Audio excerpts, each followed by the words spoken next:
जय भीम। नमो बुद्ध। साथियों, आज मैं आपसे उस विषय पर चर्चा करना चाहता हूँ जिसका संबंध सामाजिक आंदोलन से नहीं है, धार्मिक आंदोलन से नहीं है, राजनीतिक आंदोलन से भी नहीं है। साथियों, आज मैं बात करना चाहता हूँ अपने आर्थिक आंदोलन की।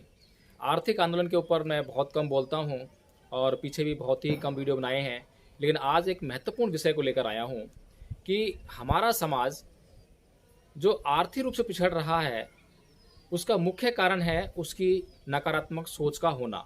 जैसे कि उदाहरण देता हूं मैं, शेयर मार्केट के बारे में सभी लोग जानते हैं, लेकिन हमारे समाज में एक भ्रम फैला हुआ है, एक नेगेटिविटी फैली हुई है कि शेयर मार्केट में तो सब कुछ बर्बाद हो जाता है, सब कुछ लुट पिट जाता है। तो साथियों, ये जो भ्रम है इसके ऊपर जाकर हमारे समाज का कोई भी व्यक्ति या अधिकतर व्यक्ति यह सोचने का प्रयास नहीं करते हैं कि अगर शेयर मार्केट में पैसा लगाने के बाद लोग लुट पिट जाते हैं तो क्या उसके बाद शेयर मार्केट बंद हो गई है? क्या अब शेयर मार्केट में कोई पैसा नहीं लगा रहा है? क्या अब शेयर मार्केट से कोई कमा नहीं रहा है? साथियों, ऐसा नहीं है। ये हमें समझना चाहिए।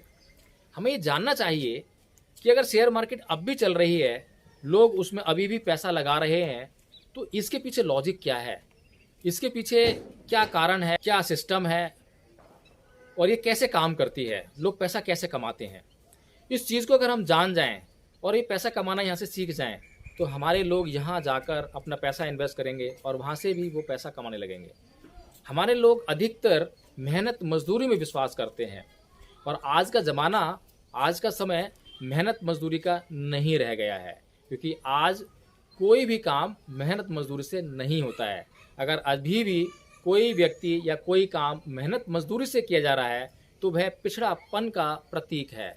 यानी कि उदाहरण देता हूं मैं, किसी खड्डे को खोदने के लिए जब आज बड़ी बड़ी मशीनें उपलब्ध हैं और फिर भी कुछ लोग वहां पर खड्डा खोदने का कार्य कर रहे हों, तो वहां पर उस क्रिया को देखने वाले लोग यही कहेंगे कि यह जो है देश या यह समाज या यह जगह ये पिछड़े हुए लोगों की है, यहाँ पर पिछड़ापन है। क्योंकि आज तो बहुत बड़ी बड़ी मशीनें हैं, जो काम ये 10 दिन में करेंगे उसको 1 घंटे में कर सकती हैं।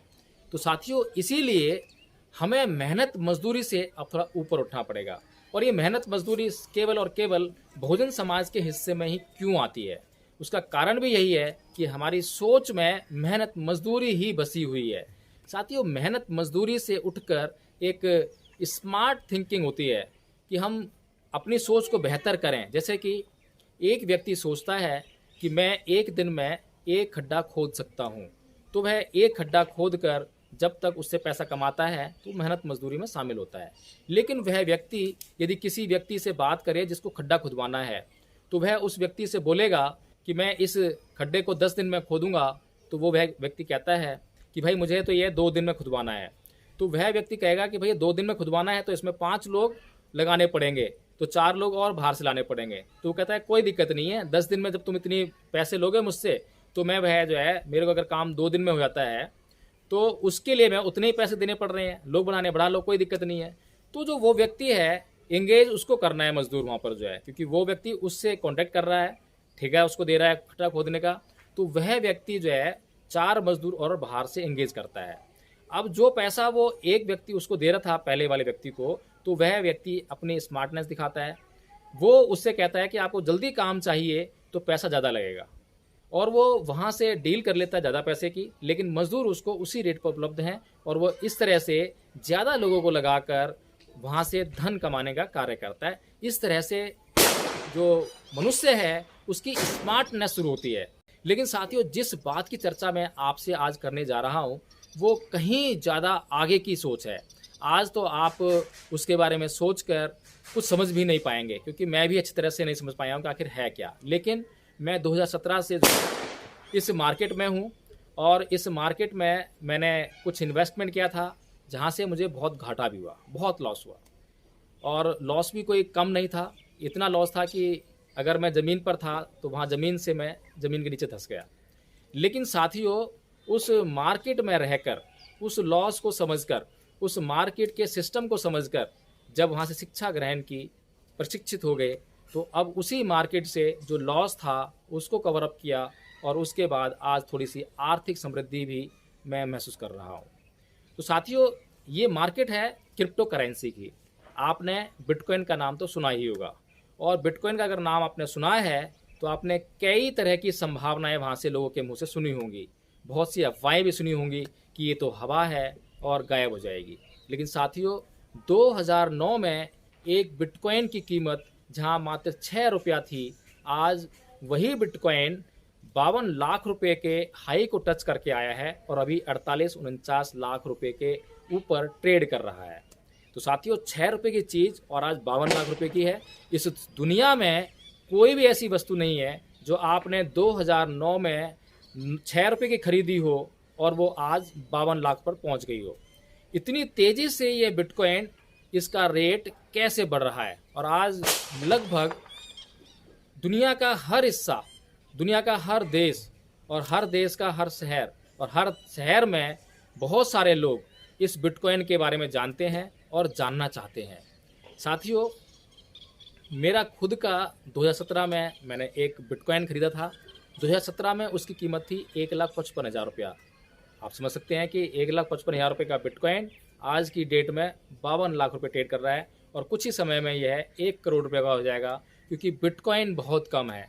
अब बिटकॉइन बहुत कम है, इसका क्या मतलब है, इसको मैं आपको समझाना चाहूँगा। एक खान, जो खदान होती है, जैसे कि सोने की खदान, कोयले की खदान, ऐसे ही अगर मान लें कि किसी खदान में सोना निकल रहा है, तो सोना कितना निकलेगा? सोना अनलिमिटेड तो है नहीं कि निकलता जाए निकलता जाए। अगर ऐसा हो कि अनलिमिटेड हो जाए तो उसकी कीमत बिल्कुल भी नहीं रहेगी। लेकिन एक खदान में लिमिटेड मात्रा में अगर सोना है और सोना कम है, जितना कम होगा उसकी वैल्यू उतनी ही ज़्यादा होगी। इसी तरह से सोना निकल जाने के बाद फिर क्या होगा?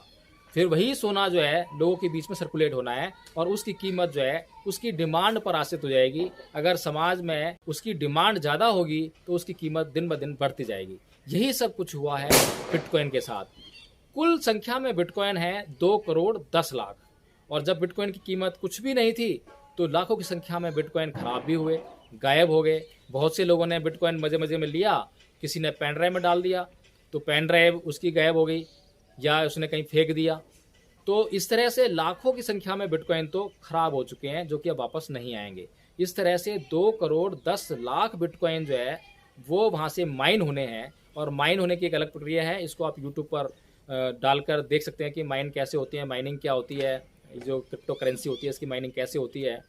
तो साथियों, इस तरह से आज जो एक बिटकॉइन मैंने 2017 में लिया था, उस समय मैंने दूसरी क्रिप्टो करेंसीज भी उस समय आ चुकी थी। एथेरियम था, रिपल था, कार्डिनो था, बहुत सारी करेंसीज थी। तो मैंने देखा कि वो करेंसी जो हैं बिटकॉइन के मुकाबले ज़्यादा बेनिफिट दे रही हैं। तो कुछ सिट या मीम कॉइन्स भी आते थे, जो कि हम कहें कि गलत तरीके के कॉइन, धोखा देने वाले कॉइन। तो उसके बारे में जानकारी नहीं थी, इस क्षेत्र का बिल्कुल प्रशिक्षण नहीं था, किसी तरह की कोई ट्रेनिंग नहीं थी। तो उसके अभाव में सिर्फ हम देख रहे थे कि ये कॉइन ज़्यादा भाग रहा है, इससे तो 100% भाग गया, ये भी तो बिटकॉइन वहीं पर ही है। तो अपने बिटकॉइन को मैंने जो है उन कॉइन्स की ट्रेडिंग में लगा दिया, और बहुत सारे ऐसे कॉइन मैंने गलती से खरीद लिए जिसका आज कोई भविष्य नहीं है, जो आज कहीं दिखाई नहीं देते हैं, जिनका रेट डाउन होने के बाद कभी बढ़ा नहीं, और बिटकॉइन कहाँ से कहाँ पहुँच गया।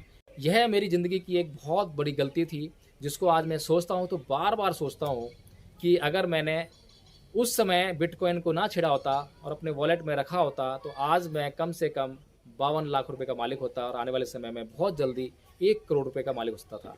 लेकिन साथियों, कोई बात नहीं, ये गलती हो गई। लेकिन उस समय जो मैंने ट्रेडिंग की थी और जो अच्छे कॉइन्स थे, जो बचे रह गए कॉइन्स, उन कॉइन्स को मैंने बेचकर वापस कुछ अमाउंट मैंने निकाला बिटकॉइन का, और उससे वापस मैंने ट्रेडिंग स्टार्ट की। और ट्रेडिंग करने के बाद अब थोड़ा सा मैं राहत महसूस कर रहा हूँ और आर्थिक समृद्धि को महसूस कर रहा हूँ। तो साथियों, आज आपको मैं ये सलाह नहीं दे रहा हूँ कि आप खरीद लीजिए, ये आपका अपना निर्णय है। लेकिन आपको मैं एक सलाह दे रहा हूँ कि हमारे समाज को आर्थिक संपन्नता की बहुत ज़रूरत है, और आने वाला भविष्य इस क्रिप्टो करेंसी का है। उदाहरण देता हूँ मैं कि क्यों है और कैसे है। आपको पता होगा कि शुरू में जब मनुष्य ने अपना समाज बनाकर रहना शुरू किया, तो उसको एक चीज़ की ज़रूरत होती थी जो कि उसके पास नहीं है, वह किसी और के पास है। तो दूसरे व्यक्ति को चीज़ जरूरत पड़ती थी जो कि उसके पास नहीं है, जो उसके पास है, दूसरे व्यक्ति के पास है। तो इस तरह से आपस में वो चीज़ों का आदान प्रदान कर लेते हैं। इसको बार्टर प्रणाली कहते थे, वाटर सिस्टम कहते थे इसको, जो है यानी कि चीज़ों के आदान प्रदान से अपने जीवन यापन करना। उसके बाद जो है साथियों, चलते चलते बहुत तरक्की हुई और बहुत तरीके से आदान प्रदान बदला। बीच में बहुत सारी धातुओं के द्वारा लेन देन हुआ, सोने के द्वारा लेन देन हुआ। फिर राजा महाराजा आए, उन्होंने सोने के सिक्के बनाकर लेन देन शुरू किया, चांदी के सिक्के बने। फिर अंग्रेज़ आए, उन्होंने जो है इस तरह से सिक्के निकाले अपने, जो है उसके बाद जो है कागज़ के नोट बने, और आज भी हम कागज़ के नोट यूज़ करते हैं। अब जो कागज़ का नोट यूज़ करते हो आप, उसकी वैल्यू क्या है? तो कागज़ है, सिर्फ उस पर एक प्रॉमिस लिखा हुआ है कि मैं धारक को इसका मूल्य अदा करने का वचन देता हूँ। इसका मतलब ये है कि इतनी एसेट गवर्नमेंट के पास है तभी तो वचन दे रही है, यानी कि इतना सोना उसके पास है। क्या गवर्नमेंट सच बोल रही है कि वह जो वचन दे रही है उसको पूरा कर सकती है? यदि इस देश के लोग जितनी करेंसी उनके पास है वो सब अपनी करेंसी लेकर गवर्नमेंट का पहुंच जाएं कि हमें इतना सोना दे दो, तो क्या इस देश की सरकार उनको उतना सोना दे सकती है? बिल्कुल भी नहीं। इसी कारण से डॉलर की कीमत बढ़ी और रुपए की कीमत घटी। आज $1 78 रुपये से लेकर 80 रुपये के बीच में ट्रेड हो रहा है, और वैसे उसकी वैल्यू जो है 75 रुपये के आसपास आके आती है। ऐसा क्यों? ऐसा इसीलिए है कि जो देश अपने पास, जो उनके पास पूंजी है, जो संसाधन है, उनसे अधिक पूंजी की नापते हैं, संसाधन को नापते हैं सोने के रूप में। जितना सोना है स्टॉक में, सोना चांदी जितना स्टॉक में है, उसकी जो कीमत है, उसकी कीमत से अधिक करेंसी जब छाप देते हैं तो उसकी वैल्यू घट जाती है। तो साथियों, देश जब आपस में डील करते हैं तो वे उस देश के पास रखे हुए सोना चांदी की वैल्यू को नापते हैं, लेकिन हम लोग नहीं नापते हैं, हम लोग इस बात से वाकिफ़ नहीं है। इसके अलावा साथियों, कागज़ का ज़माना भी जा रहा है, क्योंकि आज आप जो है इलेक्ट्रॉनिक वॉलेट्स यूज़ करते हैं। आज एक बैंक आपके खाते में कितने रुपए पड़े हैं वो सिर्फ आपको डिजिट्स में दिखाती है। आप आज अपने खाते से दूसरे के खाते में पैसे भेजते हैं तो हार्ड कैश नहीं भेजते हैं, आपको कागज़ के नोट लेके नहीं आते हैं, आप सिर्फ डिजिट्स को भेज देते हैं। और आज आपको बैंक जो एक तरह से मैं कहूँ कि धोखा दे रहे हैं। सिर्फ डिजिट्स के ऊपर आधारित जो है आपकी करेंसी चल रही है, इस देश की जो आर्थिक प्रणाली है वो चल रही है। यदि इस देश के सभी लोग जितना उनके बैंक अकाउंट में पैसा जमा है उसको एक साथ मांगने चले जाएं बैंक से, तो बैंक अपने हाथ खड़े कर देंगे, उनके पास पैसा नहीं है। तो साथियों, इसी सब बात से बचने के लिए ये जो क्रिप्टो करेंसी है, इसका कंसेप्ट आया। और जिस व्यक्ति ने बिटकॉइन बनाया, बिटकॉइन सबसे पहली करेंसी है क्रिप्टो करेंसी में, और क्रिप्टो करेंसी की राजा करेंसी है। और इसको जिसने बनाया उसका नाम कहा जाता है सतोशी नाकामोटो। इस व्यक्ति के बारे में कोई नहीं जानता कि ये व्यक्ति कौन है, कौन नहीं है। इसने ब्लॉकचेन टेक्नोलॉजी का इस्तेमाल करके बिटकॉइन बनाया और उसको इंटरनेट पर डाल दिया, छोड़ दिया। अब वहाँ से बिटकॉइन जो है कोई भी माइन कर सकता है। जैसे कि गोल्ड की जो माइन है, वहाँ से सोने की खान से सोना कोई भी निकाल सकता है, जिसको निकालना आता है या जिसका उस खदान पर अधिकार है तो वो निकाल सकता है। ऐसे ही इंटरनेट पर जाकर जिसको माइनिंग करनी आती है, अपने कंप्यूटर सेटअप लगाकर या जो भी कुछ उसके लिए सिस्टम चाहिए, वो माइनिंग कर सकता है बिटकॉइन की। वो बिटकॉइन वहाँ से निकाल सकता है, जो भी जानता है, जिसके भी अधिकार से, जिसके पास इंटरनेट है उसका अधिकार हो गया उस पर, और जिसके पास सिस्टम है और जो जानकारी है वो निकाल सकता है बिटकॉइन जो है। तो इसी तरह से कुल बिटकॉइन जो है 2 करोड़ 10 लाख निकलेंगे। जैसे ही ये 2 करोड़ 10 लाख बिटकॉइन निकल जाएंगे, उसके बाद ये बिटकॉइन समाप्त हो जाएंगे, फिर कोई बिटकॉइन नहीं निकलेगा। और जैसे जैसे ये बिटकॉइन निकलते रहेंगे उतना ही अगला बिटकॉइन निकलने में मुश्किल आएगी, बहुत हार्ड होता जाएगा। जितने बिटकॉइन माइन हो जाएंगे उसके बाद अगला बिटकॉइन और हार्ड हो जाएगा, फिर उसके बाद अगला और हार्ड हो जाएगा। इसी टेक्नोलॉजी पर साथियों आज पूरी दुनिया बहुत अरबों खरबों, बल्कि मैं आपको संख्या नहीं दसता कि कितना बड़ा बिजनेस चल रहा है। और अभी भी हमारा समाज जो है इस मार्केट से अनजान है, डरा रहता है, सहमा रहता है, कहीं ऐसा ना हो हवा है गायब हो जाए, पैसा डूब जाए।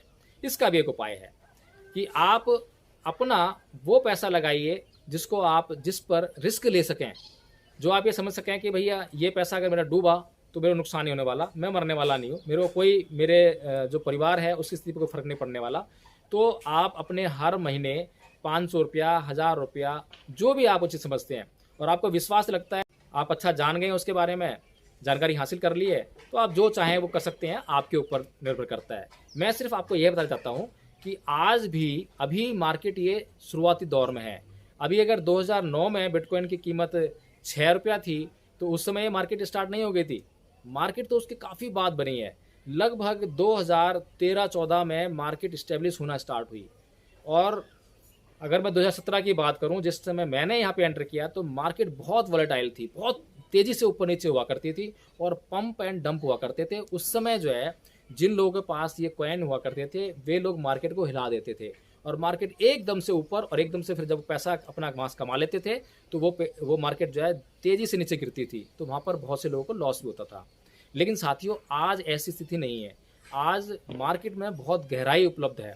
आज बहुत सारे लोग इसमें इन्वॉल्व हो गए हैं और अगर आज बिटकॉइन की बात करें तो आज बिटकॉइन को होल्ड करने वाले लोग बहुत बढ़ गए हैं। आज कुछ लोगों के पास ही बिटकॉइन नहीं है। तो हालांकि आज भी वेल्स कहते हैं उनको, जिनके पास बहुत बड़ी मात्रा में बिटकॉइंस हैं या क्रिप्टो करेंसीज हैं, और वो आज भी जो है मार्केट में जब अपना बिटकॉइन या कोई भी क्रिप्टो करेंसी वो जब फेंकते हैं तो मार्केट नीचे आती है और जब वहाँ से वो खरीदना स्टार्ट करते हैं तो मार्केट ऊपर जाती है।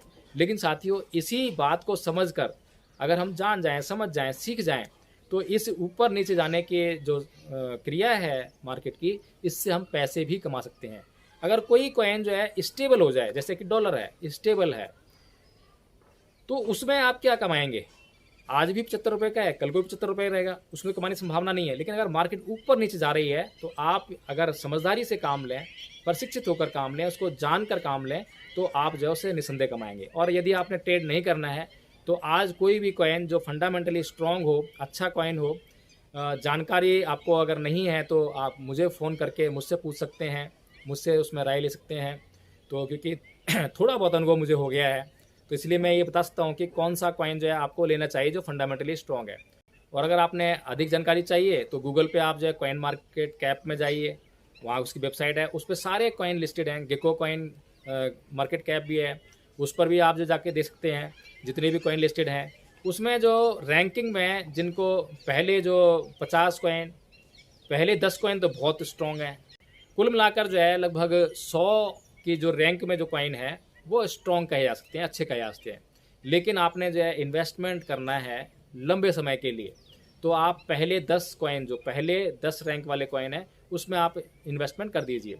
और आप मुझसे फ़ोन करके अगर बात करेंगे, पूछेंगे, तो एट प्रेजेंट कुछ कॉइन ऐसे हैं जिनके पीछे बहुत अच्छी टेक्नोलॉजी है, बहुत अच्छी प्रोजेक्ट्स हैं, जो बहुत, जैसे कि गेमिंग प्रोजेक्ट्स हैं, NFTs हैं, बहुत सारी चीज़ें हैं जिनके बारे में जानता भी नहीं हूँ, लेकिन मुझे जानकारी कहीं ना कहीं से मिल जाती है। न्यूज़ सुन लेता हूँ तो वहाँ से जानकारी मिल जाती है। तो उसमें मैं आपको बता सकता हूँ कि अभी उसकी कीमत कुछ भी नहीं है, लेकिन आने वाले टाइम में उसकी कीमत बहुत बढ़ सकती है। तो वहाँ पर हम इन्वेस्ट कर सकते हैं। तो बहुत कम पैसा लगाकर वहाँ बहुत सारे कॉइन ले सकते हैं और उन कॉइन्स को हम जो है स्टॉक होल्ड कर सकते हैं। और कुछ समय के लिए अगर होल्ड कर लिया, 1 साल के लिए, 2 साल के लिए, तो उनकी कीमत अच्छी मिल जाएगी। और आपका पैसा हो सकता है कि अगर आपने 1000 रुपये लगाया तो 1 लाख भी हो सकता है, 10 लाख भी हो सकता है, 1 करोड़ भी हो सकता है। संभावनाओं का ये बाज़ार है और यहाँ पर हर तरह की संभावना है। 1000 रुपये का आपका अमाउंट जो है 500 रुपये भी रह सकता है। इसकी संभावना को भी जानकर आप जो है इसमें एंट्री लें। लेकिन मैं आपको एक एडवाइस ज़रूर करूँगा कि इस मार्केट में आप एंट्री ज़रूर लें। समाज को आर्थिक रूप से संपन्न होने की बहुत ज़रूरत है। नेगेटिविटी को त्यागें और पॉजिटिविटी को जो है आप अपनाएं और पॉजिटिव होकर, इसको समझकर, इसको जानकर, इसकी स्टडी करके, इसका प्रशिक्षण लेकर, इसकी एजुकेशन लेकर आप इस मार्केट में आएँ और सीखते रहने का प्रयास करें। हर रोज़ सीखें। यूट्यूब पर बहुत सारा आपको जो है ट्रेनिंग मटेरियल उपलब्ध है, बहुत सारे वीडियोज़ मिल जाएंगे लोगों के जो सिखाते हैं, चार्ट को सिखाते हैं कि चार्ट को कैसे स्टडी करना है। और जब आप चार्ट स्टडी करना सीख जाएंगे तो आप इस मार्केट में कमाएंगे, गंवाएंगे नहीं। ये मेरा अपना पर्सनल अनुभव है। जय भीम, नमो बुद्धाय। मेरा चैनल, आपका चैनल, समाज का चैनल, देश का चैनल NV News 24/7 को आप लाइक करें, सब्सक्राइब करें और ज़्यादा से ज़्यादा इसकी वीडियो को शेयर करें ताकि हर खबर को मैं आप तक आसानी से पहुंचा सकूं। जय भीम।